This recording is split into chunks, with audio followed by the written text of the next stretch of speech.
কবি নিৰ্মল প্ৰভাৱ বৰদলৈ আমাৰ ওচৰতে মাহীদেউ মাহীদেউ পুতলাতে হ'ল এদিন জ্বৰ জ্বৰ জ্বৰ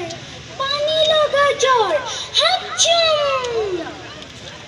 ডাক্তৰ ডাক্তৰ মাহীদেৱে ক'লে ডাক্তৰ আনিবলৈ দাদালৈ দিলে দৌৰ দৌৰ দৌৰ টক টক টক দুৱাৰত ডাক্তৰে কৰে টক টক পুতলাই ভয় খাই